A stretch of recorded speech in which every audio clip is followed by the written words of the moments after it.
Well, I've talked about this film a ton of times, now I'm gonna talk about it again. Return to Oz. This has started to get a cult following as that film that scared the shit out of you as a little kid, but we all really liked. And yeah, that's kind of my memory too.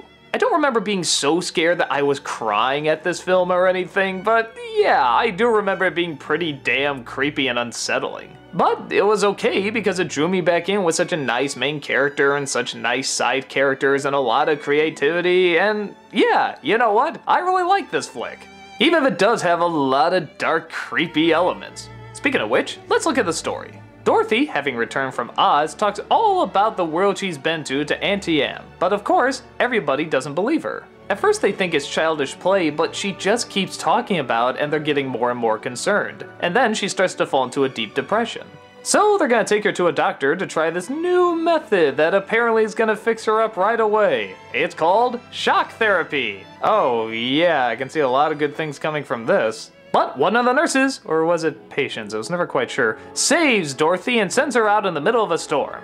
Actually, it might have been safer just to leave her there. But when she wakes up, she's back in the land of Oz. But the Scarecrow is no longer in charge like when she left. Instead, it's taken over by this evil queen with 1,000,000 heads and the Gnome King, who soon will have control of all of Oz, and Dorothy is the key. Along the way, she comes across some interesting characters like a robot named TikTok, another scarecrowish creation called Jack Pumpkinhead, a talking chicken, and even a flying couch. Yeah, how's that for an out there cast of characters? And that's the word to describe this movie, out there. There are some strange, creepy creations in this, like the Wheelers. Oh my god, when these things first pop up, they'll scare any kid. A lot of the shots and imagery in this film, a lot of critics complain are too scary, and yeah, okay, I'm not gonna act like I don't see where they're coming from, but in my opinion, it never goes too far. It never goes bloody, it never goes too gritty, it never goes sexual, it never goes into anything that's ethically bad. It's just creepy. But yeah, a lot of kids can't handle creepy stuff, and if your kids are frightened by this, yeah, I'll understand.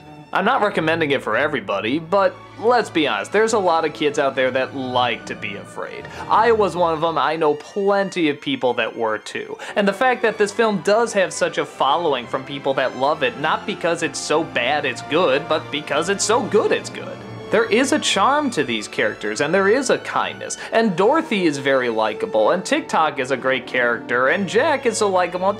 I like these characters, and I like this world, even if it is kind of in ruins. The whole movie has sort of a surreal, dreamlike quality that both ranges from really pleasant nice dreams into horrific nightmares.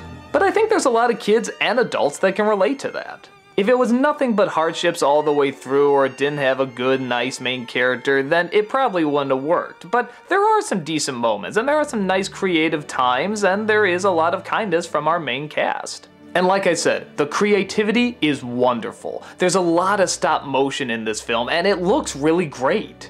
It actually reminds me a lot of the Harryhausen days. It just looks really good. And the rest of the effects are damn impressive too. There's so many puppets, there's so many giant sets. It's just a great looking film. I think for me, when I was a kid, I respected films like this because I felt like they were giving me a chance to feel a little older. They were trying to scare me. They were trying to make me a little tougher. And I didn't mind that. I wanted something that was gonna challenge me a bit. And for kids, something that's scary but still engaging is kind of challenging. How can we like something that we assume is bad for us and gonna scare us, but yet we keep watching it? I did a whole editorial about this, and if you want to hear more about it, go watch that. But that's not why I'm here. I'm here to review this movie. And in the end, I think it's a damn good movie. I think it's charming, it has a lot of heart, and yes, it has a whole lot of scares. But they're creative scares and they're fun scares, and in my opinion, they never go too far. Is it like the last cinematic Wizard of Oz? No, it's something entirely different and is based more on the books, which could get really dark and really grim. But the reason they worked back then is because there was this charm to them, and there's a charm to this movie too. So I can't help but really enjoy it. If you're curious for yourself, check it out and get ready to have your childhood bejesus scared out of you.